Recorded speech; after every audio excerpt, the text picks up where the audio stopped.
Hello everyone and welcome back. Today we'll be covering the last game of the Kentash the Wolfpack versus Team Exalted the Grumpy Buggies Kote first round match. And as we said in the previous video, each game win counts, each key fort counts to the Kote score. So let's see how the red players will perform today. And with all that said, let's introduce them right now. Alright, so on the right hand side, as usual, we see the deck of the Team Exalted, the Grumpy Buggies represented, in this case MIG, and I'm really sorry if I butchered that name, but let's stick with that pronunciation, and he brings to the table the rugged gangster of Jake Hutt.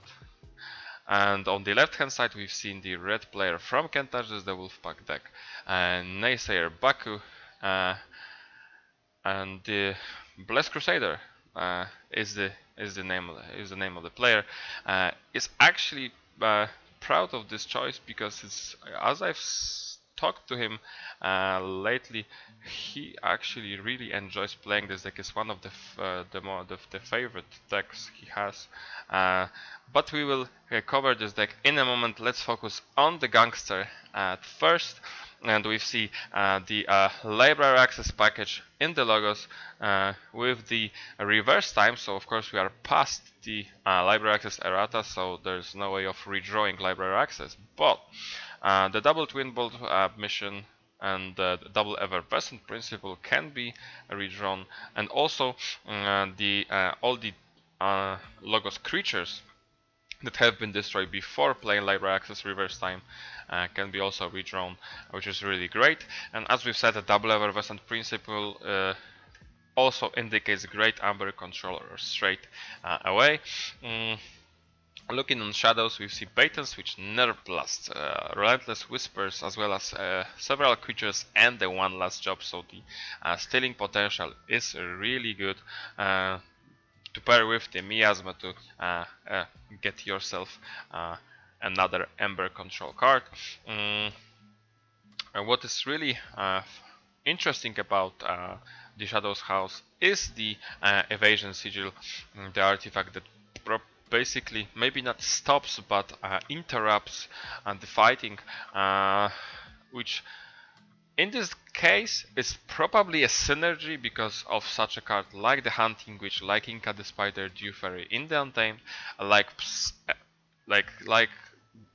any creature with the Silent Dagger attached to, as well as the Bogbuktons, Ganymede the Archivist, or and the Theorist Analysis as well.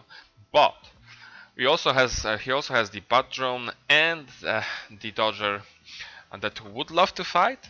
So there's a little bit of an anti-synergy, but the synergy is what I would actually associate with the Sigil in this deck.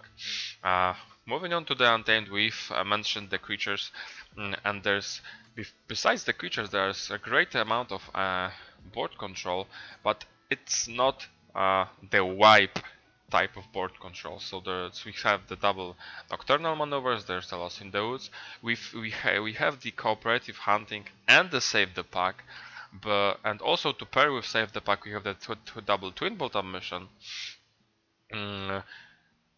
But we need to set up the Save the Pack, and sometimes and most of the time it's gonna take a long time, because we have only 12 creatures, so this Cooperative Hunting most of the time will hit for like 2 or 3 at most. So it's really draw dependent, and like if the gangster will dictate the tempo of the game, he'll probably be able to control the board also efficiently. But it's hard to judge. I would say that the board control, even though it seems like on paper there is, will be the problem for this deck in most of the matchups. And we can see 0 in the artifact control, but you know, we are actually having this 60 CS cap, so it's not like we can have everything. So moving on to Naysayer Baku, we see the triple Mimicry in the Untamed, which is basically saying all of those great actions you have, I have access to as well. It's those mimicries are paired with the double glimmer, so there's a high chance to recur them during the game. So even though we see three mimicry, probably in the game there will be played 5 of them at least. The Witch of the Wilds is the star of this deck, and it's one of my favorite creatures in the whole Keyforge, which actually allows you to play one untamed card during a non-untamed turn, which also helps with the hand management, and sometimes allow you to non-call untamed for a long time. And the out of house synergy comes to mind when you can play those mimicries, and all the key charge, which is also in this deck, in the non-untamed turn, which is amazing. The Ember Spine Mongrel is another threat creature, which makes the enemy creatures be not so happy about ripping, but it's definitely a great untamed house here. Moving on to Mars, the first thing to strike my eye is the double Dominator. Being able to protect the Mongrel, protect the Witch of the Wilds with those taunts is definitely a huge deal, especially consider the matchup where there's a high chance that without the Save the Pack there will be no way to destroy the Witch of the Wilds if she will be safe near the taunt. Also, the Proliferator with the Mars Spheres being able to immediately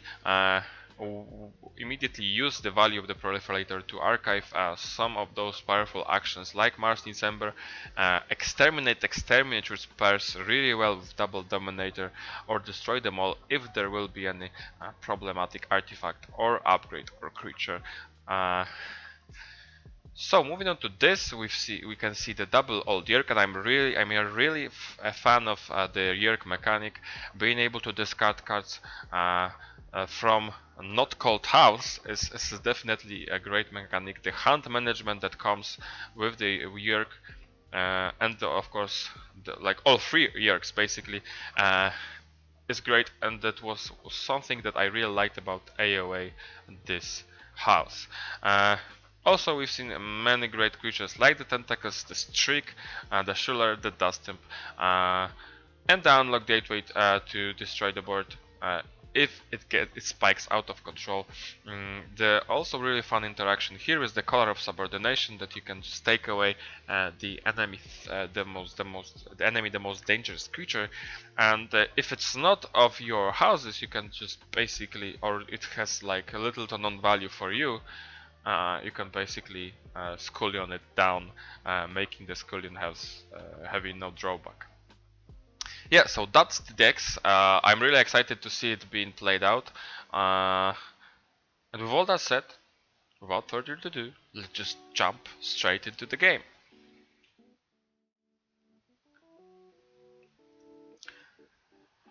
Alright, so we've seen that Crusader won the flip, so it's the first and the only basically player of Kentars is the Wolfpack in this series that will be starting the game. And we see the good luck, have fun from both players, and let's see how the Crusader opens up, especially that we can see on that he actually mulliganed, so it can indicate the slow start. But the start is definitely a great one. We see the Dominator being played on turn 1, so if he has access, or he will be shortly have access to the Witch of the Wilds, the Streaks, the Mongrels of the world, then it will be hard to destroy them. And let's see how MIG will answer, especially that he kept the hand. He goes Logos. We've seen the Twin Bolt Emission being played to deal 1 damage, 2, but basically the armor prevented the 2nd damage, and the Dr. Escotera is being played. So it's actually really funny, in my opinion, because we can't judge because we don't see the whole cards, but the Team Exalted Red player kept the hand, and the opener he started with now is just 2 cards. It's a definitely strange for me, but as I said, I cannot like make a judgment because the hold cards are not presented. Therefore, Crusader should be happy with the outcome of this of the start. I see the MIG says that he didn't think that that was bad of an opening move. Let's continue with the game. We see the Untamed turn being played. A fast Untamed turn with the discard of Tantadlin to take advantage of Soldiers to Flower, purging it, getting an additional Ember, and with also playing the Song of Spring, he will end up this turn on 3 Amber.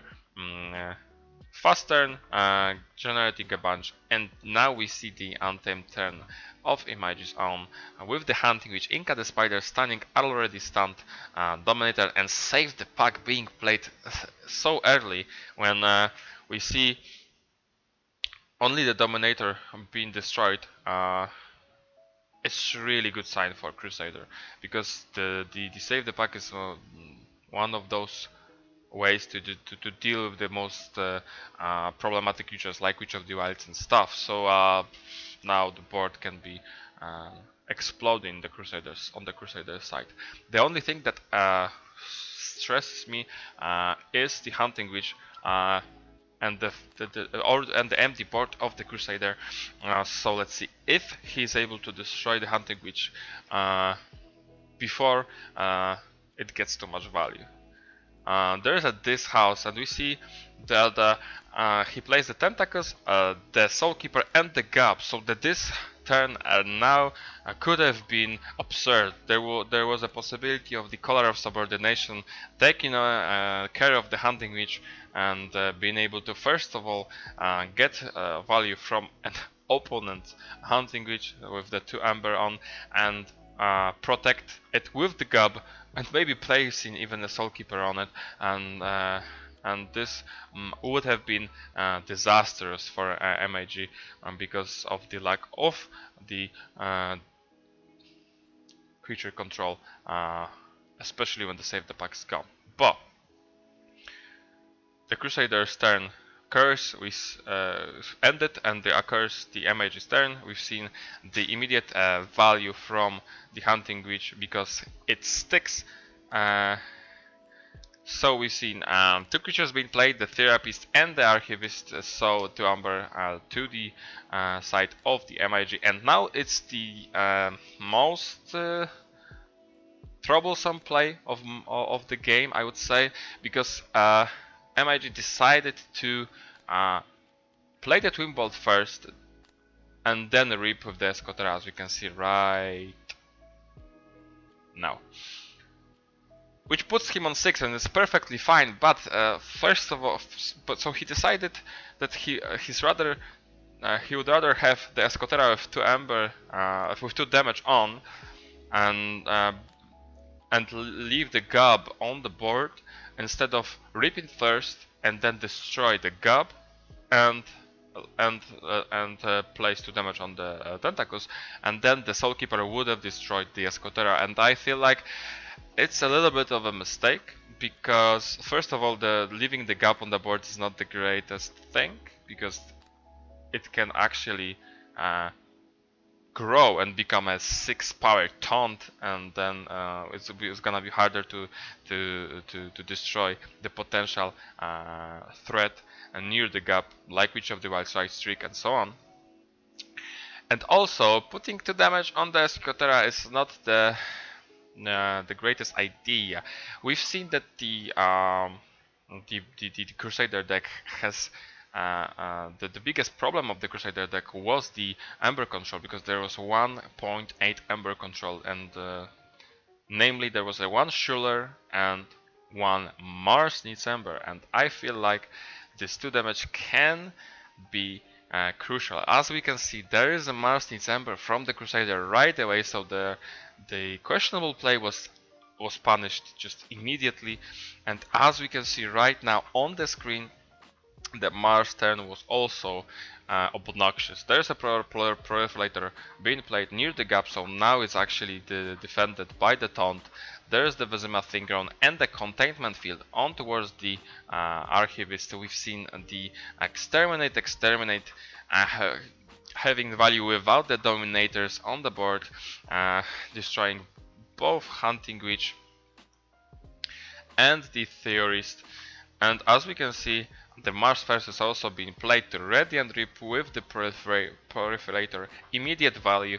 And what will he actually archive? There is a Mars Needs Ember, and it's perfectly reasonable because we see the Dr. Escotera with the damage on, and there is a potential with those mimicries to put some damage on the creatures in the future, and then also use the Mars Needs Ember to the Crusaders' advantage. So yeah, I feel like I wouldn't play the turn with the Twin Bolt of MAG as he did, but definitely the 6-card Mars turn,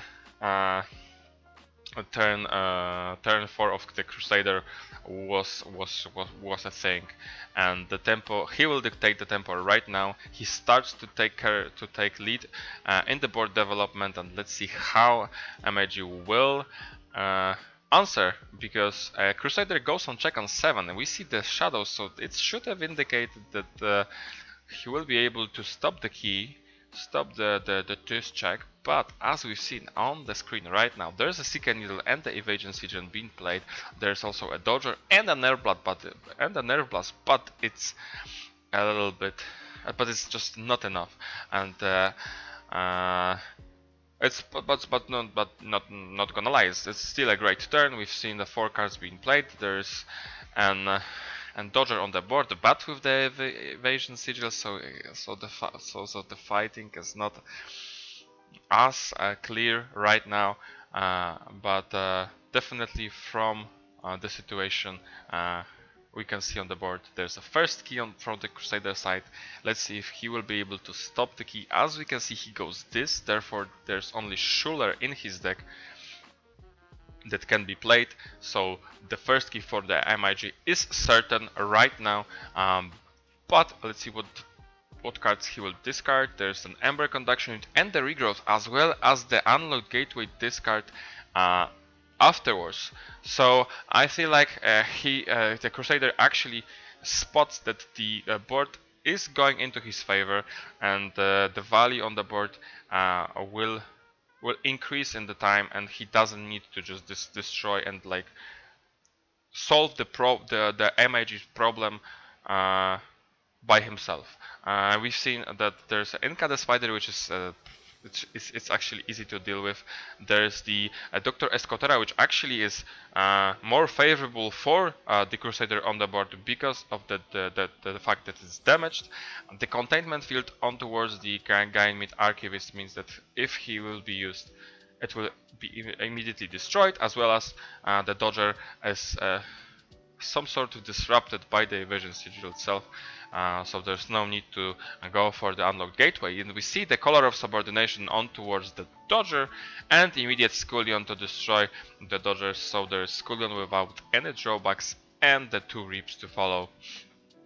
And as we can see, there's a second turn in a row that Crusader is able to like play or discard all cards in hand, and he will draw 6.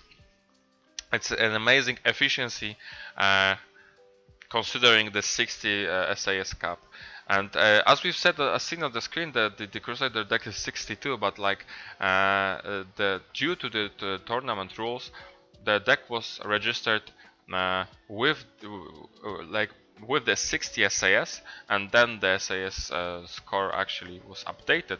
But because it was registered with 60, it's perfectly viable, and those 2 points does not matter. But definitely the efficiency we see is much higher than 60 and 62 SAS, especially right now. Let's see the MAG's answer. He goes Untamed. We see the Vigor being played on the Escotera, so being able to heal her and make sure the Mars Needs Ember doesn't hit again. And there's also the Cooperative Hunting taking care of the Tentacles, just being able to destroy a creature. We've seen the Inca the Spider ripping and stunning the Proliferator. This is a really crucial play because the Proliferator gets too much value, especially right now with all those great Mars cards into the discard pile of the Crusader. As you can see right now, the keys and Ember counts are pretty equal. The board state is slightly into the Crusader's favor, but he has the tempo. He is now dictating the pace of the game, with the Glimmer being able to return the Song of Spring. Now we see both threats immediately on the board. From the Untamed House we see the Ember Spine Mongrel and the Witch of the Wilds. If MIG will not be able to destroy at least the Witch of the Wilds, but the Mongrel will also be a pain, then the Crusader's value from those creatures will be absurd. Let's see how this turn progresses.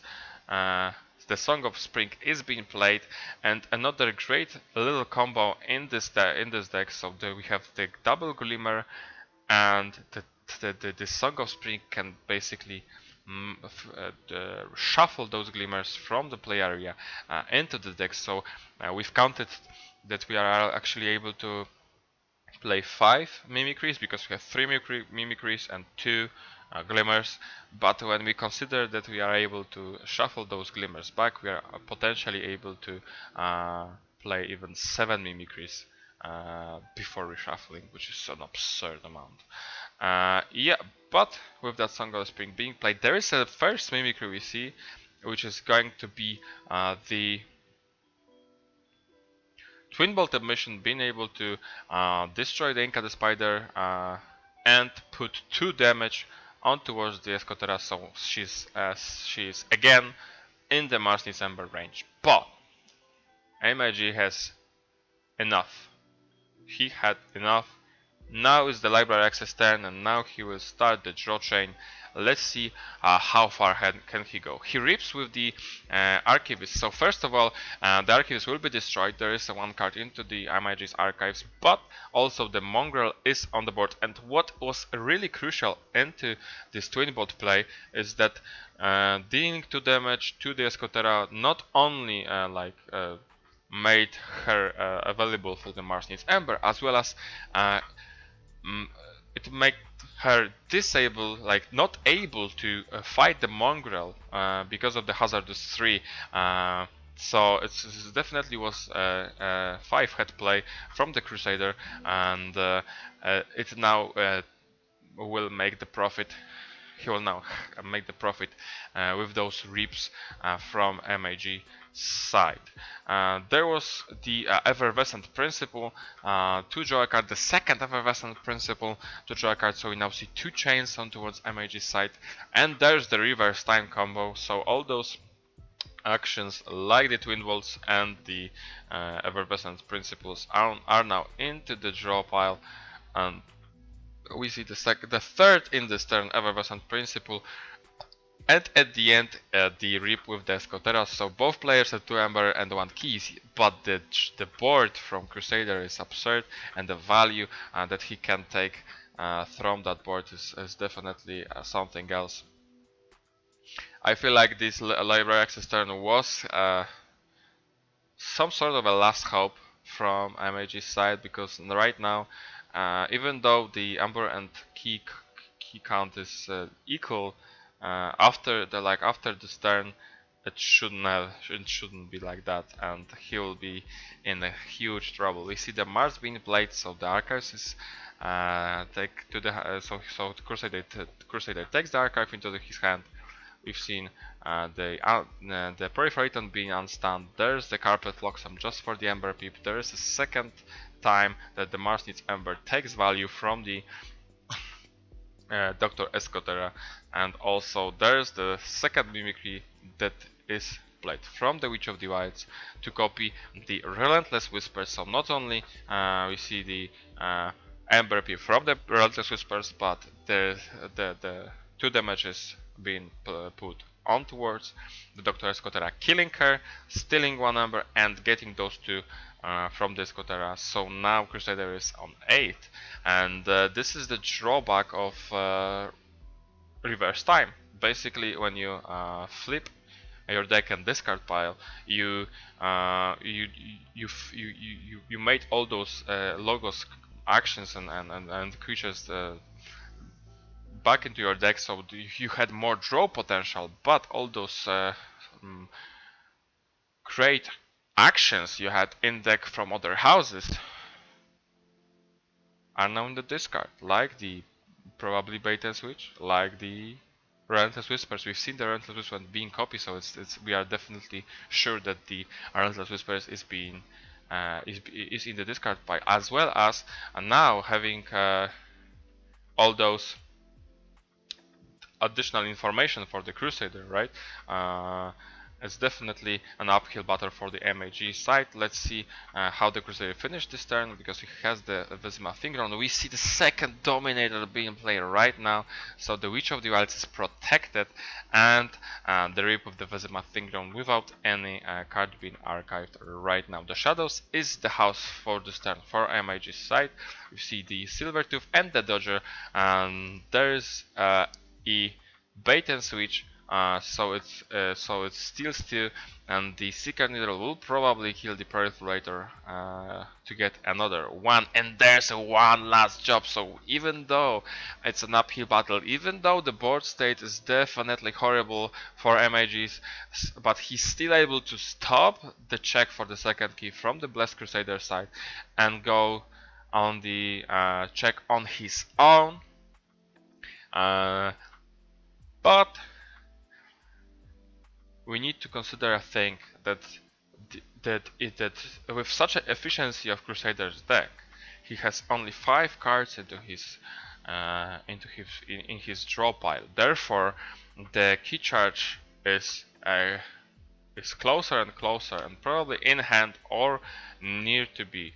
Therefore, each check on second key for Blessed Crusader is a game-winning threat because of the key charge being available and the board state that can generate for the third.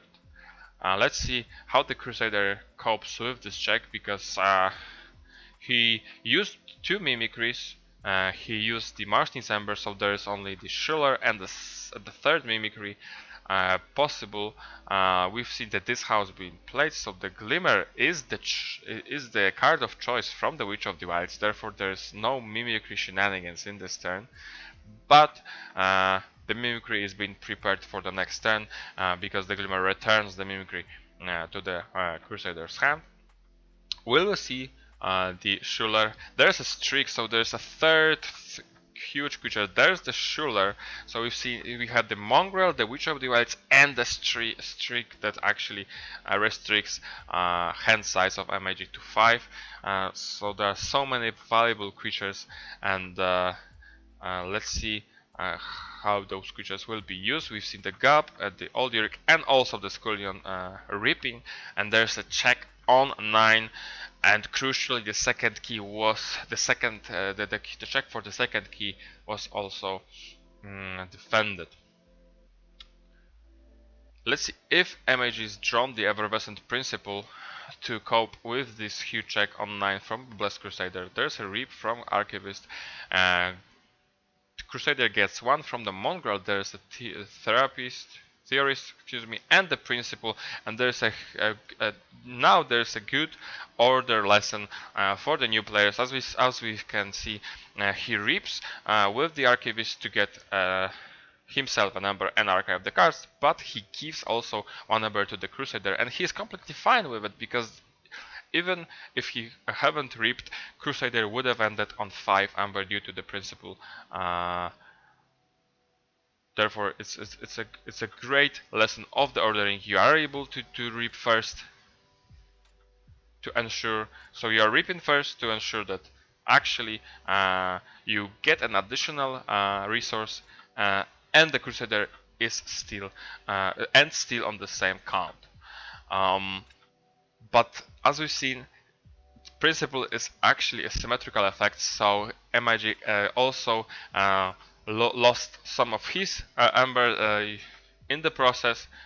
Therefore, He's not threatening for the second key, and the huge board of Crusader starts to take over the game. There's another this turn with the Dust Imp and a bunch of reaping. Basically, all those disc creatures reaped, and there's a mimicry that was set up to get these Relentless Whispers for the second time, destroying the Theorist, stealing and making Crusader being on 12 Amber. This is a check on 12 and now only one card in the draw pile.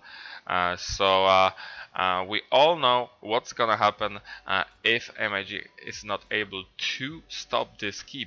And as we've seen the Untamed, there's no Amber control in the Untamed house. The Hunting Witch and the Inca the Spider being played to stun the Dust Imp. It's not the game saving play. There's a Way of the Bear on the Hunting Witch. Basically, the placing of this artifact is meaningless because none of those creatures would love to fight, and that with the Evasion Sigil being in play, probably there will be no fighting from each side, especially from the MAG side right now. And so he also plays the Vigor to heal something, and just for an Ember Pip. And there's the discard of the Save the Pack. So there was no there's no Cooperative Hunting. Both of those were in the discard pile after the flip. There was no Twin Bolt at first to deal crucial damage to Witch of the Wilds, maybe the Mongrel, to get rid of them. And right now with the Save the Pack, so the Save the Pack was too early, or the Twin Bolt was too late, basically. And this means that MIG has 5 Ember right now. Crusader forges his second key, and as soon as he forged, he was on check for the third key.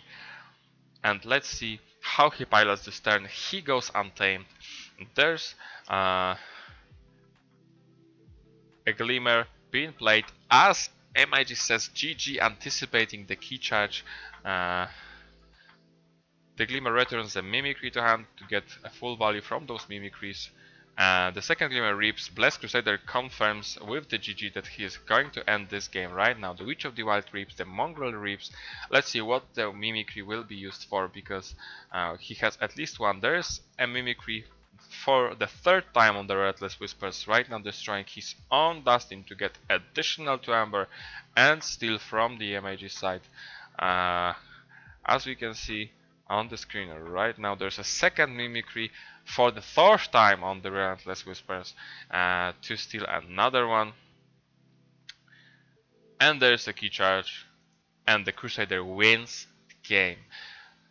There definitely a flex turn from the Crusader side. He could have just reaped with the Glimmer or like Witch of the Wilds and played the key charge, but he actually showcases his one of his favorite decks in the best way possible when he actually showed how to cope with the lack of Ember control using the Ember control of your opponent, and definitely the off-house play with the Witch of the Wilds and the whole little combos with the Glimmers for some more Mimicries, with the Song of the Spring for some more Glimmers, with the Collar of Subordination, with the Scullion. Definitely a really great game from the Crusader, and definitely GG's to the Images and the whole team Exalted. In this game there were the small hiccup with the Dr. Escotera and the Twin Bolt, which I would have played differently, but besides that,